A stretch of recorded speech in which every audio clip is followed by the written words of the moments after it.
하나님 말씀은 열왕기하 9장 14절에서 26절까지의 말씀입니다. 열왕기하 9장 14절에서 26절입니다.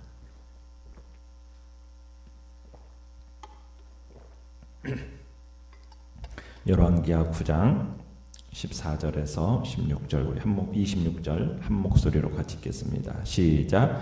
이에 nim시의 손자 여호사밧의 아들 예후가 요람을 배반하였으니 곧 요람이 온 이스라엘과 더불어 아람의 왕 하사엘과 맞서서 길르앗 라못을 지키다가 아람의 왕 하사엘과 더불어 싸울 때에 아람 사람에게 부상한 것을 치료하려 하여 이스라엘로 돌아왔던 때라. 예후가 이르되 너희 뜻에 합당하거든 한 사람이라도 이 성에서 도망하여 이스라엘에 알리러 가지 못하게 하라 하니라.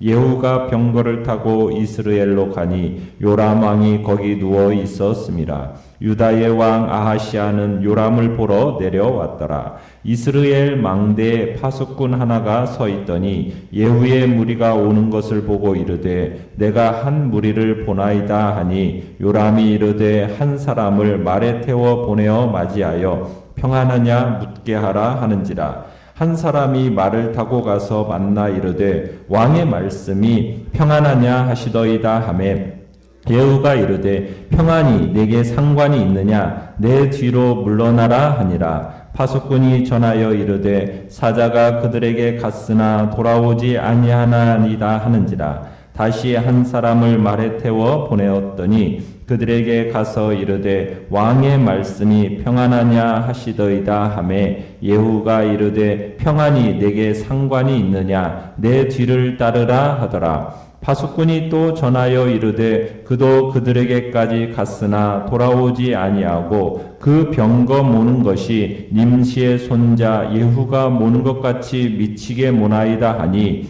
요람이 이르되 메우라 하매 그의 병거를 메운지라. 이스라엘 왕 요람과 유다 왕 아하시아가 각각 그의 병거를 타고 가서 예후를 맞을새 이스라엘 사람 나봇의 토지에서 만남에 요람이 예후를 보고 이르되 예후야 평안하냐 하니 대답하되 내 어머니 이세벨의 음행과 술수가 이렇게 많으니 어찌 평안이 있으랴 하더라. 요람이 곧 손을 돌이켜 도망하며 아하시아에게 이르되 아하시아여 반역이로다 하니 예후가 힘을 다하여 활을 당겨 요람의 두 팔 사이를 쏘니 화살이 그의 염통을 꿰뚫고 나오매 그가 병거 가운데에 엎드러진지라. 예후가 그의 장관 빛깔에게 이르되 그 시체를 가져다가 이스라엘 사람 나봇의 밭에 던지라. 내가 기억하려니와 이전에 너와 내가 함께 타고 그의 아버지 아합을 쫓았을 때에 여호와께서 이같이 그의 일을 예언하셨느니라. 여호와께서 말씀하시기를 내가 어제 나봇의 피와 그의 아들들의 피를 분명히 보았노라. 여호와께서 또 말씀하시기를 이 토지에서 내게 갚으리라 하셨으니 그런즉 여호와의 말씀대로 그의 시체를 가져다가 이 밭에 던질지니라 하는지라. 아멘. 오늘 말씀의 제목은 평안을 물을 자격이 없는 자라는 제목으로 말씀을 나눕니다. 엘리야와 엘리사 선지자는 자신들의 사역 기간 내내 패역한 아합 왕가에 대해 그들에게 임할 심판을 경고를 했습니다. 그 경고 속에서도 이 아합 왕가는 회개하기는커녕 남유다마저도 바알 숭배와 죄악에 빠뜨리는 그런 유혹하는 그런 극에 달한 범죄를 저지르게 되죠. 그래서 결국 하나님은 예후를 아합 왕가에 대한 심판의 도구로 사용하시게 됩니다. 우리가 지난 시간에 봤지만 엘리사는 그의 제자에게 예후를 은밀히 만나서 머리에 기름을 부으라고 말하고 여호와가 너를 이스라엘의 왕으로 세웠다는 말을 전하게 하고 그곳에서 즉시 빠져나오도록 명령하죠. 지시를 했어요. 그러자 이제 선지자 청년은 예후에게 기름을 붓고 여호와께서 당신을 이스라엘의 왕으로 세우셨다라고 선언을 합니다. 또한 여호와께서 예후를 이스라엘의 왕으로 세우시는 그 목적도 명백하게 일러줍니다. 그리고 나서 이제 그 선지자의 제자는 곧장 그 자리를 빠져나오게 됐는데, 회의 중에 선지자가 예후가 불려나갔기 때문에 작전실로 돌아오니까 장군들이 궁금증을 토로를 하죠. 그러자 예후가 있는 그대로 말을 합니다. 그 선지자의 말이 주님께서 나를 이스라엘의 왕으로 세우셨다라고 말씀하셨다, 이렇게 얘기를 하니까 하나님이 예후를 왕으로 세우시는 것을 알게 된 그 요람 왕의 신복들이, 장군들이 자기 옷을 가져다가 예후 밑에 쫙 깔고서는 나팔을 불면서 예후는 왕이다 이렇게 선포하면서 왕의 즉위식을 거행하게 됩니다. 자, 내용관찰 문제 1번을 보시면 예후가 요람 왕에게 반역할 때는 정치적 유교적으로 어떤 상황이었습니까? 이때 이스라엘 왕 요람이 누구와 싸우고 있었습니까? 아람 왕 하사엘과 싸우고 있었는데 어디에서 싸우고 있었죠? 길르앗 라못이라는 곳에서 싸웠어요. 그러다가 이 요람이 어떻게 됐습니까? 부상을 당하게 되고 치료차 이스라엘이라는 곳으로 돌아온 그때의 이야기입니다. 자, 그리고서는 예후는 15절에 보시면은 자기와 함께 있던 장군들에게 전령을 보내서 오늘 일어난 일에 대해서는 요람 왕에게 절대 알리지 못하도록 철저한 함구령을 내립니다. 그리고는 그 즉시 스스로 이제 군대를 이끌고서는 요람이 있는 이스라엘로 향하게 되죠. 전혀 예고 없이 이제 이 군대가 지평선에 나타나게 됩니다. 그러자 그 이스라엘 망대에는 긴장감이 돌기 시작합니다. 이 군대가 이스라엘 장군들이 아람군에 패해서 도망오는 중인지 아니면 아람군들이 지금 대군을 이끌고 지금 직접적으로 침략해 오는 것인지 이게 알 수가 없는 거지 않습니까? 그러니까 지금 이스라엘 망대에 있는 초병도 그렇고 요람도 그렇고 불안하기는 마찬가지인 거예요. 자, 내용관찰 문제 2번을 보시면 예후가 쿠데타에 동참한 자들과 함께 이스라엘로 돌아올 때 요람 왕은 어떻게 반응했습니까? 자, 요람 왕은 지금 자기 명령도 없이 무슨 군대가 지금 오니까 궁금할 거 아니겠습니까? 그래서 사자를 보냅니다. 기마병을 보내서 아군인지 적군인지 알아보도록 하는 거죠. 자, 그러면서 17절에 보면 뭐라고 묻게 합니까?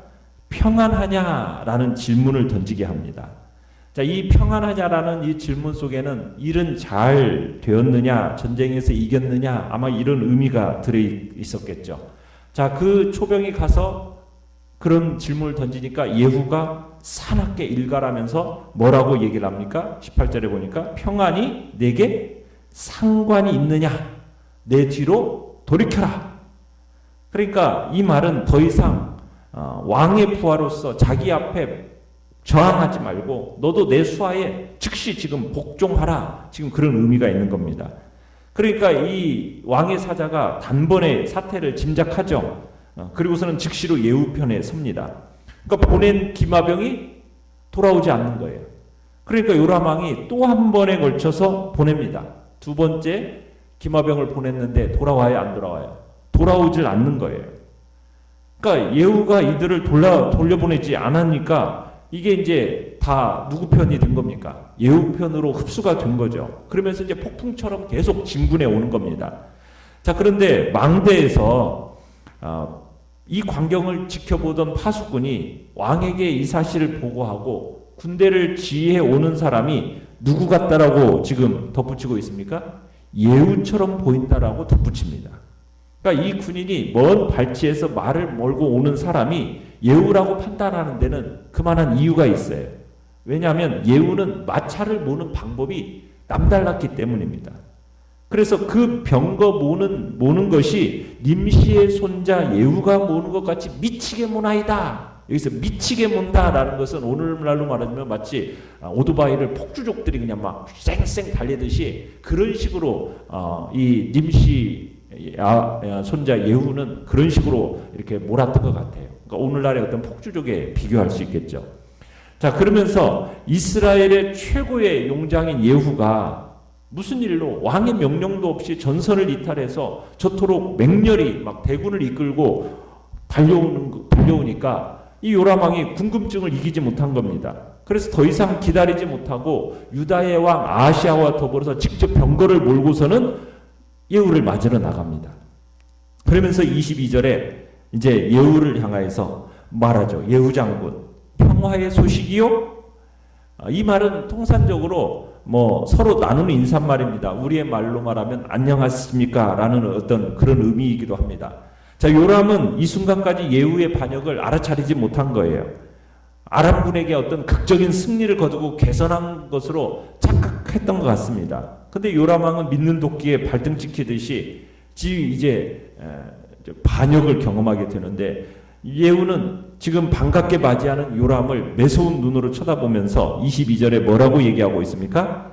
당신의 어머니 이세벨이 저지른 음행과 마술행위가 그게 다랬는데, 술수가 이렇게 많은데 어찌 평안이 있겠는가? 평안은 무슨 평화요? 쏘아붙이는 겁니까? 여기서 음행이라는 것은 이스라엘이 여호와께 등을 돌리고 이방신들을 따르는 행위를 묘사하는 가장 기본적인 은유가 바로 은유적인 표현이 바로 이 음행이라는 표현이죠. 자, 그런데 이게 무슨 기구한 운명입니까? 운명의 장난입니까? 예후와 지금 아합의 아들 요람이 만난 땅이 지금 어디라고 얘기하고 있습니까? 21절에 나봇의 토지에서 만났다, 이렇게 얘기를 하고 있어요. 그러니까 이 두 사람의 만남은 결코 우연이 아니라는 거죠. 하나님의 섭리에 의해서 지금 아합 집안에 나봇의 핏값이 요구되는 순간인 겁니다. 오래전 이세벨이 나봇을 죽이고 그의 포도밭을 빼앗아서 남편 아합에게 선물한 일이 있었지 않습니까? 그에 대해서 엘리야가 선포한 심판의 예언이 지금 실현되고 있는 거예요. 그러니까 하나님이 이세벨이 행한 그 악한 일을, 그의 아들을 죽임으로써 바로잡고자 지금 하시는 겁니다. 자, 그런데 뒤늦게 상황을 알아차린 이 요람이 23절에서 반역이로다 하면서 외치면서 급히 말머리를 돌리려고 했습니다. 그런데 이미 때는 늦었죠. 용장 예후가 활을 쏘아서 화살이 번개처럼 날아가 화살이 이 예후의 등에 명중하고 심장을 꿰뚫어 버립니다.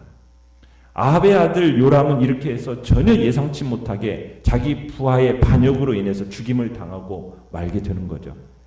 요람의 아버지 아합도 활에 맞아 죽었는데 이제 그의 아들도 활에 맞아 죽게 됩니다.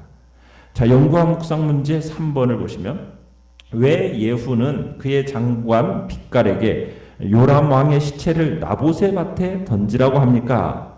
자, 예후가 요람 왕의 시체를 나봇의 밭에 던지라고 한 이유는 무엇입니까?